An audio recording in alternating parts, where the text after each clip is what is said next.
Hello, my name is Bill Devers, and today I'm going to be discussing whether or not immigration helps or hurts America. I'm going to give some background information on immigration, touch on the fiscal impacts, as well as the economic impacts to native-born workers.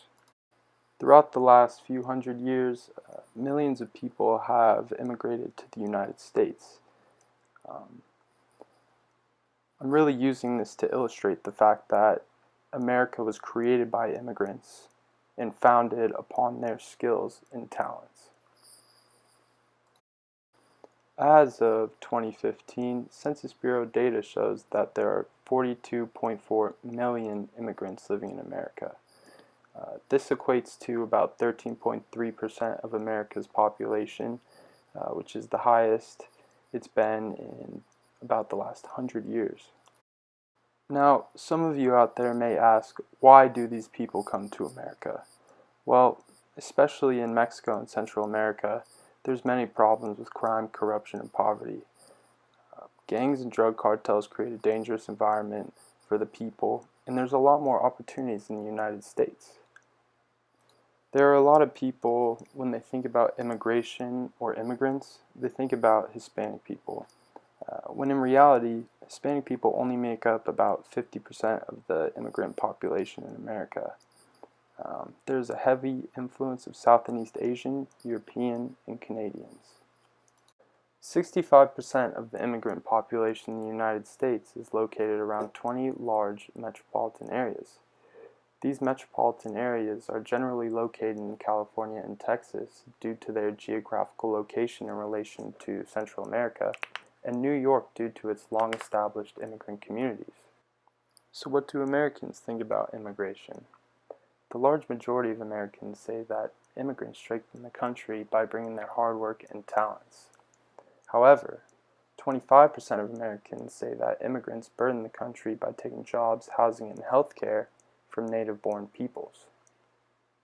Now, when we look at what Americans think about immigrants based on political affiliation, it's very apparent that Democrats are far more supportive of immigration in the United States, whereas Republicans, half of them think that immigrants are a burden to the country. When we look at the fiscal impact of immigrants in the United States, we notice that it is positive at a federal level and negative at state and local levels. This is because state and local governments must provide education for free, and they don't always regenerate all that money through taxpayer dollars.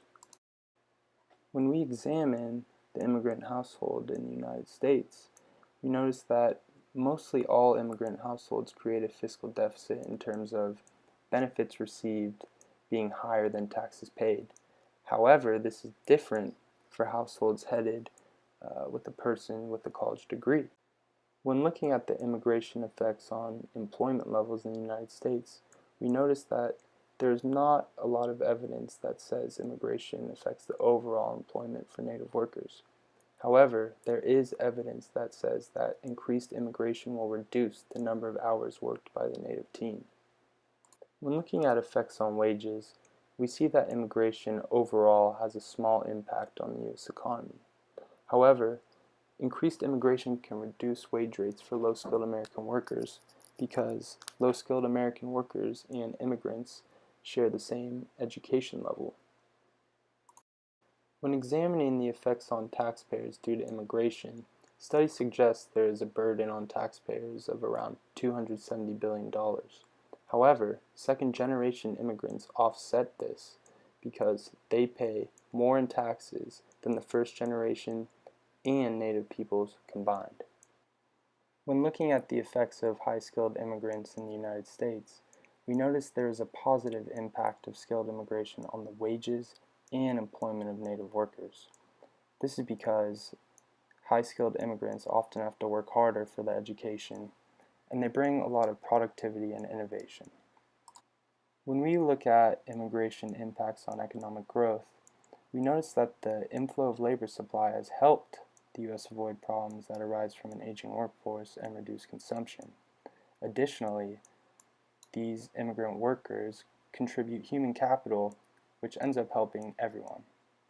When examining immigrant labor participation, we notice how involved they are in certain areas of the economy. They're especially active in agriculture and construction, where we are facing a shortage of workers to fill low-skilled positions. Many people, when they think of immigrants in the country, they think of them as being in a few areas. Um, Immigrants are very involved in jobs all around the country, construction especially in the southeast, and manufacturing in the north. When diving into entrepreneurship among the immigrant population in the United States, we notice that rates of entrepreneurship for immigrants are slightly higher than those of the native-born population. Additionally, incomes for self-employed immigrants tend to be higher than incomes of self-employed native workers. The main advantages of having immigrants in the United States is that immigrants fill many important jobs, especially ones where we need workers, and that immigrants are not highly responsive to changes in market conditions, which means the workers are always going to be available. With the immigrant population in America expected to take off in the next 30 to 40 years, people in America need to realize what we have. Americans must realize how immigrants help us. They give us human capital, they give us a steady supply of labor, they give us entrepreneurship, and they take jobs that we won't.